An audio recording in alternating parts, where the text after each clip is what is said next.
Finanšu drošība no krāpšanas līdz naudas mūlim. Katru gadu krāpšanas apjomi palielinās, un šodien vērsīšu jūsu uzmanību uz vairākiem būtiskiem faktiem, gan par tendencēm Latvijā, gan populārākiem krāpšanas veidiem. Izstāstīšu, kāds izskatās krāpšanas profils, un došu krāpšanas piemērus, kā izvairīties varbūt no krāpšanas gadījumiem. Tātad statistika liecina, ka pagājušajā gadā tika izkrāti 15 miljoni. Un, principā, bēdīgākais ir tas, ka šos visus maksājumus principā, mēs paši esam apstiprinājuši ar saviem maksāšanas apstiprināšanas līdzekļiem, piemēram, Smart ID. Bankas ir novērsušas aptuveni 12,2 miljonus krāpšanas gadījumus, un tas arī ir augstākais novēršanas procents līdz šim, kāds ir bijis. Ja mēs skatāmies šo krāpšanas statistiku kopumā, mēs viņu iedalām trijās lielās grupās Latvijā. Telefona krāpšana, investīcija krāpšana un jebkāda cita veida krāpšana. Gadījumu skaits ir būtiski liels, un tam arī ir jāpievērš uzmanība, skatoties šos ciparus tālākajā nākotnē.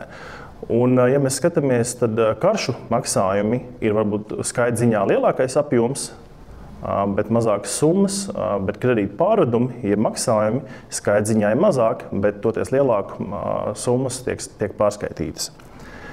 Ja mēs paskatāmies Eiropas griezumā, tad lielajās Eiropas valstīs šīs izkrāptās summas 2003. Gada pirmajā pusē ir ļoti liela apjoma, un mēs redzam, Nīderlandē, Francijā tie ir vairāki miljoni un būtiskā apjomā salīdzinājumā Latviju. Un kredīta pārvedumu gadījumā mēs skatāmies, kad pieņemsim šis procents no kopējās maksājuma, no kopējiem maksājumiem sastāda 0,01%, kas principā ir tieši tāds pats apjoms kā līdzīgā periodā Latvijā. Šo salīdzinošos datus apkopo Eiropas centrālā banka un Eiropas banka iestāde par visu Eiropu. Un šis periods ir apkopots par 2003. Gadu pirmo pusi, un salīdzinājumu esam devuši 2004. Gadu pirmo pusi. Līdzīga situācija arī karšu maksājumos šeit parādās tomēr citas valstis, bet arī, lai saprastu, kad vienā valstī ir 211 miljonu, tai pašā laikā Latvijā ir 800 tūkstoši, ja, tad mēs skatāmies šo procentu no kopējiem maksājumiem, lai nosvērtu, cik tas ir no kopējā tirgus svārstībām. Un redzam, ka karšu maksājuma procents no kopējiem maksājumiem sastāda krietni augstāku procentu nekā karšu pārvedumi. Tagad pāriesim pie krāpnieku profila. Kā mēs redzam, tad investīcija krāpšana un phishing schēmas vairāk ir saistošas jauniem vīriešiem. Toties sievietēm, īpaši vidēja vecuma un vecāka gaduma sievietēm, aktuāls ir romansfraudu un iepazīšanās krāpniecības, kā arī loterijas. Bet, ja mēs skatāmies kopumā, tad vidēja vecuma un vecuma gados vecāki cilvēki vairāk uzticās bankām, policijai, un tas sasaucās ar telefonu krāpšanas skaita pieaugumu un maksājumu krāpšanu. Mēs esam arī pētījuši krāpnieka ģeogrāfiju un nodarbošanās pazīmes, bet šeit nākas secināt, ka ģeogrāfijas ziņā apkrāpti ir iedzīvotāji no lielākām pilsētām, jo šeit arī viņi vairāk uzturās. Un no nodarbošanās tad iezīmējas tas, ka nav nozīmes, kāda mums ir nodarbošanās, mums varbūt vairākas augstākās izglītības, vai viena izglītība, vai vispār izglītības, mēs tik un tā iekrītam, jo krāpnieki līdz mums atrod tās metodas, kā mūs sasniegt. Un vēl interesants pētījums ir tajā, ka digitālās finanšu pratības pētījums parāda, ka 46% ir mūsu vidējais finanšu pratības indeks, kas ir mazliet zem vidējā indeksā OECD valstīs, kurās ir veikts šīs digitālās finanšu pratības mērījums. Bet tajā pašā laikā ir bijis arī Eirobarometra aptauja, kas liecina, ka mēs esam ļoti pašpārliecināti par mūsu finanšu pratības līmeni. Tātad mūsu līmenis ir zems, un mēs esam ļoti pašpārliecināti par to, kas arī paaugstina to risku, ka mēs varam tikt iesaistīti krāpniecības schēmās. Pārējām pie populārākiem krāpšanas veidiem, šeit viņi ir sadalīti trijās lielās grupās – telefona krāpšana, investīcija krāpšana un citu veidu krāpšana. Pie telefona veida krāpšanas mēs parunāsim par dažādu veidu zvaniem no biržas, zvaniem no policijas, draudu izteikšanas, izteikšanu, brīdinājumu, krāpnieki jums izsaka kā brīdinājumu par iesaisti naudas atmazgāšanā vai naudas arestēšanā, katrā ziņā šeit notiek milzīgas trauksmes radīšana, ka jūsu finanses tiks pazaudētas. Otra ļoti liela grupa ir investīcija krāpšana, kas ir ļoti stabila katru mēnesi, un šī krāpšana raksturīga ar to, ka viņa ir ilgstoša. Un šeit ir maksājumi uz ārvalstu it kā investīciju brokeru firmām, šeit tiek ņemti viltus kredīti, tiek maksātas komisijas maksas nodokļi it kā, ja, un šī visa nauda aiziet krāpniekiem. Un šeit arī parādās tas saucamais grābekļa princips, kur personas, kas kādreiz ir zaudējuši naudu, viņi cenšas viņu it kā atgūt caur advokātu birojiem, jeb kādiem citiem konsultantiem, kuri it kā to naudu ir atraduši. Bet tas viss stāsts sākās no sākuma un tiek maksātas atkārtoti dažādi veidi komisijas, un tā nauda tik un tā netiek atgūta. Un trešā lielā grupa ir viss cits, kas nav pirmajās divās grupās, tad šeit ir arī dažādi veidi mantojumi, no prinčiem ziedojumi, loterijas laimesti, phishings, arī romans fraude, un arī saucamā IBAN konta numura maiņa. Un arī preču krāpšana, ka mēs nopērkam ne tādas preces, kā līdz galam gaidījām. Pozitīvā ziņa ir tāda, ka Eiropas regulējums paredz vairākus jaunus mehānismus, kā cīnīties ar šīm krāpšanas veidiem. Un kā piemērs ir IBAN konta turētāja salīdzinājums ar konta numuru. Proti, pirms maksājuma veicam, mēs arī zinām, ka tas konkrētais konts pieder konkrētai personai. Tagad, principā, pietiek ar to, ka mēs aizskaitām tikai uz konta numuru. Tātad pārējām tālāk pie konkrētiem jau veidiem, pastāstīšu detalizētāk par telefonu krāpšanu, ar ko tā ir raksturīga, kāds ir tās pazīmes. Ja mēs kādreiz teicām, ka telefonu krāpšanas gadījumā viena no lielākām pazīmēm ir tā, ka ir trauksmes radīšana runā krieviski, tad, principā, tagad ir trauksmes radīšana runā arī latviski. Ja? Un tas valodas faktors vairs nav tik būtisks, jo tiek izmantoti gan mākslīgā intelekta risinājumi, gan dažādi roboti. Katrā ziņā krāpnieki mums neļauj pateikt nē. Mums tiek uzspiesta trauksme, tiek lūdz rīkoties nekavējoties. Un, ja mēs nerīkosimies nekavējoties, mēs būsim zaudētāji un zaudēsim visus mūsu līdzekļus. Bieži vien tiek arī veikta iztaujāšana par dažādiem ieradumiem, ko mēs tikko esam pirkuši vai neesam pirkuši, lai radītu to trauksmi, ka kāds izmanto mūsu internetbanku vai kartes. Tātad, kā strādā telefonu krāpnieki? Visbiežāk viņi uzdodas par bankas darbiniekiem, kas atklājuši mūsu bankas kontā vai mūsu karti kaut kādas aizdomīgas darījumus, un viņi it kā cenšas mums palīdzēt. Vai arī tie ir policisti, kas ir atklājuši bankā aizdomīgu darbinieku, kurš it kā izmanto mūsu kartes. Vienā vai otrā ceļā krāpnieki mūs apvārdo, mēģina iegūt uzticamību, kā rezultātā cenšas tikt pie mūsu naudas. Bieži vien tiek uzrādīti arī viltoti dokumenti, policijas apliecības, izmeklēšanas protokoli, aizdomā turamās personas un tādas lietas. Un galvenais faktors ir radīt stresu par kontu, par datiem. Un ja nerīkosimies to likt, tad viss zaudēsim. Un nevienmēr uzreiz tiek nozagta nauda, bieži vien tiek nozagta arī mūsu identitāte, mūsu personas kods, mūsu bankas ieejas dati, kā rezultātā arī šos datus vai karšu datus krāpnieki pēc tam izmanto citu veidu krāpniecības darbībām un līdzekļu iegūšanai no mums. Kā no tā viss izvairīties?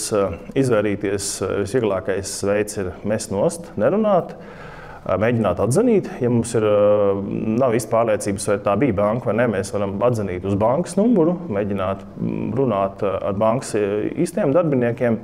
Ar krāpniekiem nemēģināt diskutēt, stāstīt, kā ir vai kā nav, jo jebkurā gadījumā viņi jūs pārliecinās, ka banka rīkojās jūsu interesēs. Un vēl viens risinājums ir bloķēt šos zvanus, kā arī par šiem aizdomīgiem zvaniem, aizdomīgiem numuriem mēs varam informēt CERT, kas ir kiberdrošības institūcija valstī, kura ieliek šos aizdomīgos numurus DNS ugunsmūrī, kas attiecīgi pēc tam bloķē šos zvanus. Un vienmēr vajag atcerēties, ka bankas vai drošības dienesti mums nezvanīs un nelūgs izpaust mūsu personīgos datus, karšu datus un tādas lietas. Ja mēs pārējām pie ieguldījumu krāpšanas, tas arī ir milzīgs bloks, un šeit sadalās vairāk veidi apakškrāpšanas veidi, bet visos raksturīgi ir tas, ka sola milzu peļņu. Peļņu bez riska. Vienmēr tas ir karsts piedāvājums, uz kuri jārēģē tūlīt, jo rīt viņš vairs nebūs.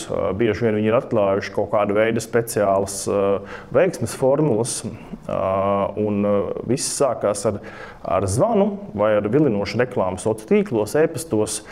Bieži vien tiek uzrādīti arī izraksti it kā no tām personām, kas ir nopelnījuši milzīgas naudas, un tiek parādīts it kā viņu ļoti vilinošais dzīvesveids, izmantojot sociālos tīklus. Un visiem kā vienam, viņiem nav licences. Viņi nav licencēti pakalpojumu sniedzēji, jo tie ir krāpnieki. Viņi būtībā var uzrādīt tikai reģistrācijas apliecību kādā no Indijas okeāna salām. Ja, tātad pirmais ir pievērst uzmanību šī pakalpojumu sniedzēja tiesībām sniegt pakalpojumus Latvijā un pieprasīt mums kādu naudu. Kā tad tas viss sākās? Kā es minēju, tad sākās tas viss ar dažādām reklāmām, sociālos tīklos, tiek izmantotas personības, arī mūsu Latvijas personības, prezidenti, banku vadītāji, dažādi citu veidu institūciju vadītāji, kuri it kā aicina mums ieguldīt, aicina izmantot atklātās veiksmes formulas, un kā šajos piemēros mēs redzam, tad sākam ar mazām summām, un jau pāris nedēļu laikā mēs tiekam pie milzu naudas. Un šie ir reāli piemēri, kas ir ņemti nulekā no sociāliem tīkliem. Tad arī otrā piemērā tiek ziņots par īpašu ziņojumu, ja, kurā tad ģimenēm palīdzēs kļūt ātri bagātām. Un ejot tālāk, mēs iekļūstam krāpnieku lamatās, tur ir linki, kuri vai nu savieno, vai kuros mēs nododam mūsu datus, vai jau mēs varam sākt investēt viņu piedāvātajās weblapās, kuras izskatās ļoti reālas. Kā tas strādā praksē? Praksē tad viss sākās ar reklāmu vai ar zvanu. Krāpnieki uzdodas visbiežāk par biržām, par veiksmīgiem brokeriem, kuriem ir filiāls visā pasaulē. Viņi arī uzrāda viņu mājaslapas, viss izskatās diezgan reāli, pielīdzināmi esošai situācijai, kā tas ir īstajos finanšu darījumos. Ja mums nav pieredzes, viņi piedāvā mums palīdzēt, vadīt mūs šajos darījumos. Ja mēs neprotam ar datoru rīkoties, tad viņi arī piedāvā uzinstalēt AnyDesk un vada mūsu iekārtu pilnībā attālināt, iekļūst gan mūsu internetbankā, mūsu e-pastos, sociālos tīklos, iegūst visas mūsu paroles. Katrā ziņā ļoti daudz datus par mums iegūst, un pēc tam ar mums var diezgan viegli manipulēt. Viņi piedāvā investēt, atvērt it kā investīciju kontu, sākt ar mazām summām. Mēs arī it kā redzam šo grafiku pieaugumu, mūsu investīciju pieaugumu. Un, lai mēs nopelnītu vairāk, mums, protams, ir jāiemaksā ar vien vairāk un vairāk summas. Un sākotnēji bieži vien viņi atļauj šīs nelielās summas izņemt ārā, lai redzētu, ka šis process strādā, bet tiklīdz mēs aizņemamies lielākas summas, aizņemamies varbūt par kredītus no radiniekiem, ievākam citas personas, tad ātri vai vēlu, tiklīdz mums nauda beidzās, tad arī viņiem interesi par mums zūd, un it kā šo nopelnīto naudu mēs izņemt nevaram.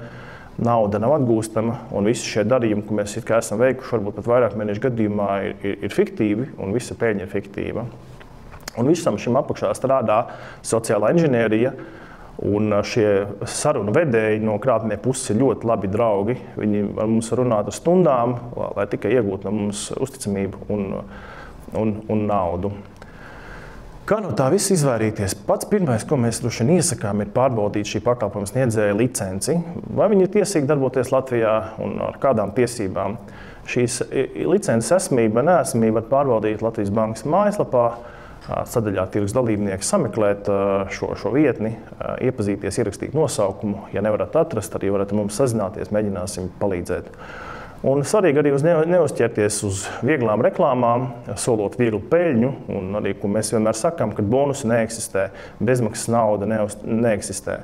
Tāpēc uzticēties šādām personām, šādām reklāmām ir diezgan bīstami, un vienmēr vajag izvairīties no steigas. Ja mums zvana un piedāvā lielisku darījumu, apstājamies, apdomājam, pārunājam ar radiniekiem, pārunājam varbūt pat ar savu banku, kā tas izskatās, varbūt bankai pat ir zināmas kādas šādas schēmas. Un viennozīmīgi neļaujam citām personām uz mūsu iekārtām uzinstalēt AnyDesk, jo tas dod pilnu piekļuvu mūsu finanšu datiem, mūsu finanšu videi, mūsu digitālajai videi. Un arī par visām aizdomīgām vietnēm iesakām ziņot CERT LV, kura šo vietni iekļaus iekšā savā DNS ugunsmūrī un arī citas personas tiks aizsargātas. Ja esat apkrāpti, protams, ejam uz valsts policiju.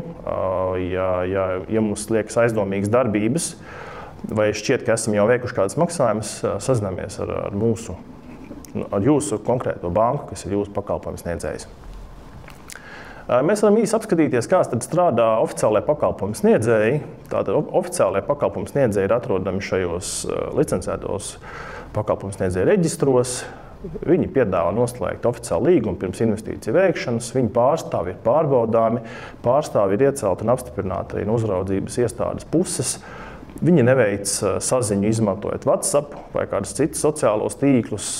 Saziņa nav agresīva, viņi skaidro ieguldījumu riskus, jūsu piemērotību un nepiedāvā jums tādus pakalpojumus, kas nav jūsu zināšanām vai finansēm piemēroti. Un vienmēr ir iespēja izņemt naudu, jūsu ieguldījumu, tiklīdz jums tas ir nepieciešams. Pārējiem pie citu veidu krāpšanas, kas bieži vien ir vispopulārākā, un kur mēs arī saņemam visbiežāk arī dažādu veidu SMS vai e-pastus, vai arī tai pašā laikā caur reklāmām. Un šeit ir arī raksturīga steiga, neuzmanība no paša lietotāja puses, arī datu izpaušana, datu nepārbaudīšana, mūsu pašu datu ievadīšana sociālos tīklos, dažādās spēlēs, dažādās loterijās, kas galu galā aiziet varbūt šie dati līdz krāpniekiem. Un mēs pat nepamanām, kur esam mūsu datus izpauduši. Un šeit ir milzīgs bloks ar krāpšanas gadījumiem un veidiem, un te neskaitām veidu loterijas, phishing, jeb pikšķerēšanas mēģinājumi, kur tiek viltotas lapas, kur šie krāpnieki uzdūras par dažādiem pakalpojumu sniedzējiem, kurjeriem un kaut kas dažāda veida pakalpojumu sniedzējiem. Un arī šeit parādās tomēr ziedojumi, mantojumi, un arī pēdējā laika aktualitāte ir šo digitālo maku, jeb Google Pay, Apple Pay izmantošana, kurā krāpnieki pie saviem Google Pay, Apple Pay makiem pievieno mūsu maksājuma kartes, kā rezultātā nevis veic tieši maksājumu ar mūsu nozagtiem karšu datiem, bet jau ar saviem Google Pay, Apple Pay maciņiem, kur mēs šos datus neredzam. Un kā viena no pēdējā laika aktualitātēm ir arī šī kvikšķerēšana, jeb QR-ishings, kur izmanto QR kodus. Un sākotnēji mēs lasot šo ziņu, mēs neredzam šos aizdomīgos linkus, tikai QR kodu, kuru noskanējot mēs tiekam aizvesti ne tur, kur vajag, un tiekam apkrāpti. Minēšu pāris piemērus par to, kā izskatās šīs krāpšanas. Šīs krāpšanas izskatās ļoti reāls, jo viņi izmanto reāli pakalpojumu sniedzēju zīmolus. Pieņemsim, šajā gadījumā ir loterija, kur jūs esat vinnējis loterijā. Iespējams, kāda no jaunākiem gadžetiem, jums nekas nav jādara. Un viss izskatās ļoti reāli, tīpaši skatāmies caur viedierīcēm. Mums, lai saņemtu balvu, ir jāsamaksā tikai simboliska maksa par preču piegādi. Tiklīdz mēs sākam šo maksu maksāt, tad mūsu karšu dati aiziet krāpniekiem, un bieži vien šo simbolisko maksājumu vietā mēs samaksājam vairākus 100 eiro. Un, ja mēs paskatāmies, kur šeit ir sarkanais karogs, tad no paša teksta nav tāda būtiska sarkano karoga, bet pats links, kas piedāvā šo loteriju, ir aizdomīgs, un nekad LMT šādus linkus neizmanto. Tātad mums nevajadzēja šajā, kā teikt, maksāt šo piegādes maksu, jo tas viss ir krāpniecība. Šādus schēmas izmantot citus zīmolus, LMT, TL2, jebkādu, kuru piedāvā dažādu gadžetu pārdošanu vai jebkādas citas balvas, lai tikai mūs ievilinātu šajā schēmā izpaust datus vai samaksāt kaut kādu summu. Arī šis piemērs, pieņemsim par IMI, ja mēs varam iegūt balvu tikai vien tāpēc, ka mēs esam dzimuši konkrētajos gados, mums jāuzspiež atkal uz linku, un mūs aizved pie krāpniekiem, un tālāk mums tikai atliek sevi identificēt vai samaksāt simbolisku maksu, kā rezultātā mums izzog mūsu karšu datus vai internetbankas piekļuves datus, un krāpnieki, protams, nekādas loterijas mums balvas nepiegādā. Ja mēs paskatāmies tālāk, tad tieši jauniešu vidū ir ļoti izplatīta tāda schēma kā Skaties un pelni, kur mēs par video skatīšanos, par reklāmu skatīšanos, filmu skatīšanos varam saņemt kaut kādu maksu. Bieži vien šis sākās ar to, ka mums jāiemaksā depozīts, kā rezultātā, lai kļūtu par viņu klientiem. Beigās mēs it kā visu to dubultu atpelnām, bet arī policija brīdinājās par šādu veidu schēmām, kas ik pa brīžiem uzpelda, kad ātri vai vēlu mēs neko nenopelnām, bet zaudējam šo depozītu, ko mēs esam iemaksājuši šiem pakalpojumu sniedzējiem. Ļoti populāri ir arī dažādi Latvijas oficiālo vietņu izmantošana datu atjaunošanā, ja arī banku mājaslapu interneta vietņu atjaunošanā. Pieņemsim, viena no pēdējā laika aktualitātēm ir CSDD it kā liegumi, kurā tad mums parādās atnāk īziņa, ka mums ir no CSDD uzlikts liegums, mums atliek tikai iet apskatīties un to jautājumu sakārtot. Un pie šīs apskatīšanās mēs izpaužam mūsu bankas piekļuves datus, arī pat ielaižam krāpnieku mūsu internetbankā un ļaujam iegūt mūsu finanšu līdzekļus. Un arī šeit, kā redzam, tad links ir tāds, kas neliecina par to, ka tas būtu CSDD links, tāpēc ir jābūt ļoti uzmanīgiem. Arī krāpnieki paliek arvien gudrāki un bieži vien šajās viņu datu atjaunošanas aicinājumos nerāda šos linkus, arī parāda tikai linku, kas nerāda pilno nosaukumu, kur ir datu atjaunošana, mums jāuzspiež. No telefona ļoti grūti šo atšķirt, datorā šo linku pilno var redzēt, uzliekot kursoru virsū šī vietnes, kas ir aktīva. Jebkurā gadījumā tas viss finalizējas ar to, ka mēs, ja pabeidzam šo procesu, esam ielaiduši krāpnieku mūsu internetbankā vai izpauduši mūsu datus vai internetu piekļuves datus. Šeit arī piemērs no Citadeles, ļoti tipisks par datu atjaunošanu. Kā redzam, augšā links, tad arī links ir nesaprotama cipuru virkne, ar kādu noteikti Citadele nesūta aicinājums atjaunot datus. Tāpēc šādus noteikti aicinām ignorēt un caur šādiem kanāliem nespiežot linkus, neatjaunot datus, bet ja ir aizdomas par datu atjaunošanu, tad iet uz oficiālo pakalpojumu sniedzēju mājaslapu un izmantot šos kanālus. Ļoti plaši tiek izmantot arī dažādi sociālie tīkli, Airbnb, arī Bookings, arī Netflix, dažādi sociālie konti, kur mums atliek tikai uzspiest un atjaunot maksāšanas informāciju, atjaunot konta statusu. Visam apakšā ir viena tā pati ideja, nozagt mūsu identitāti, nozagt mūsu datus, lai tālāk mūs apkrāpt ar vien vairāk un vairāk.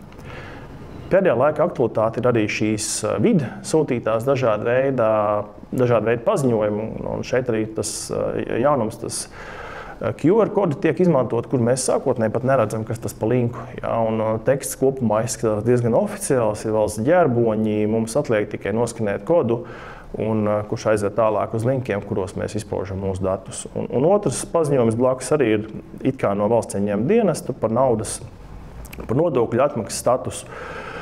Un arī šeit krāpnieki izmanto oficiālus paziņojumus un linkus, kurā mums jāuzspiež un mūs it kā aizved uz valsts ieņēmuma dienestu EDS, kurā mēs savadām iekšā visu informāciju, lai identificētos un izpaustu šos datus.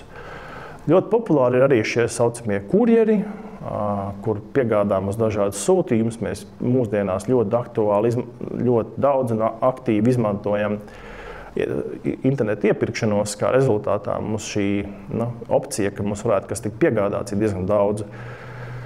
Kā rezultātā krāpnieki rada mums stresu, ka mūsu sūtījums varētu tikt nepiegādāts. Mums jāuzspiež atkal links, jāatjauno dati, kā rezultātā krāpnieki tiek klāt vai nu pie karšu datiem vai pie mūsu internetu piekļuves datiem. Salīdzinoši populāri ir arī dažādi darba sludinājumi, kuros mums sola labu atalgojumu.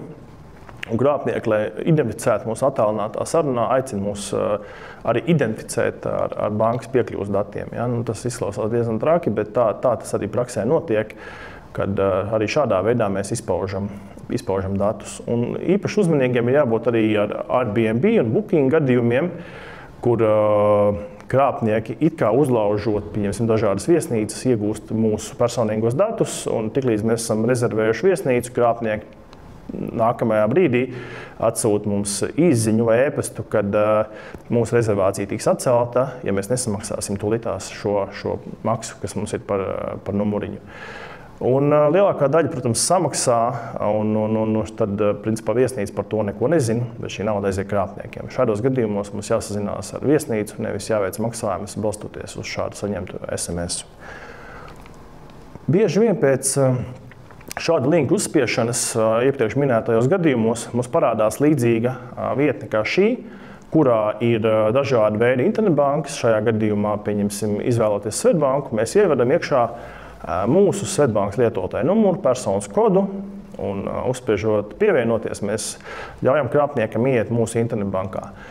Pēc šo darbību veikšanas šī it kā vietne sastingst, notiek it kā kaut kādas darbības, tikmēr aizmuguriski krāpnieki apstrādā mūsu datus, pieņemsim, izveido maksājumu uzdevumu un atsūta PIN 2, pēc kura apstiprināšanas mēs esam naudu aizskaitījuši jau kādai trešajai personai, mums to negribot. Tāpēc ļoti svarīgi ir lasīt šos autentikācijas paziņojumus pirms maksājuma apstiprināšanas, izlasīt, kam un cik mēs un kādas summas skaitām. Kā sevi pasargāt no šī visa?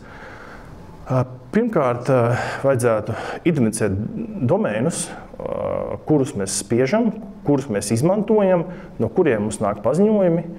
Svarīgi ir atjaunot programmatūru, lai jau bāzes scenārijā mums neiekļūt dažādi nelabvēlīgi vīrusi mūsu iekārtās.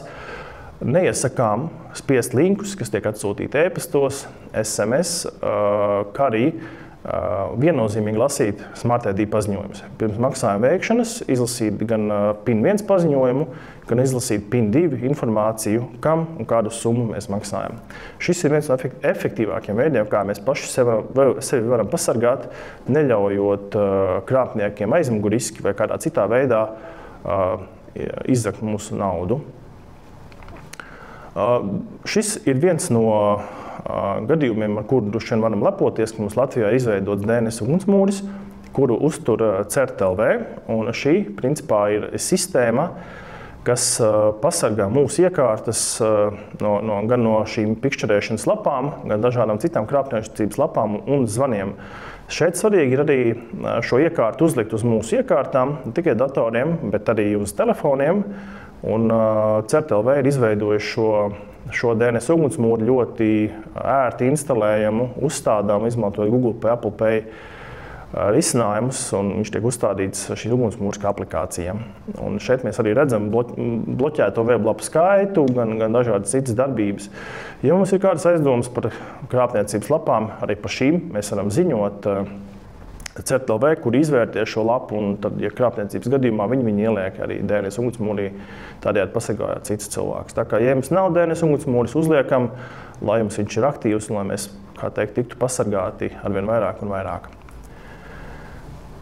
Viss šis, ko es stāstīju, bieži vien finalizējās ar to, kad ir nepieciešams kāds ceļš, lai šo naudu iegūtu, izņemtu no digitālās vides, pārskaitītu uz ārvalstīm vai kaut kādā citā veidā legalizētu un darīt pieejamu krāpniekiem visbiežāk fiziskā veidā. Un tad šeit parādās tie saucamie naudas mūļi. Un par naudas mūli ļoti bieži kļūst jaunietis, kuram ir karte vai pieeja bankas kontam.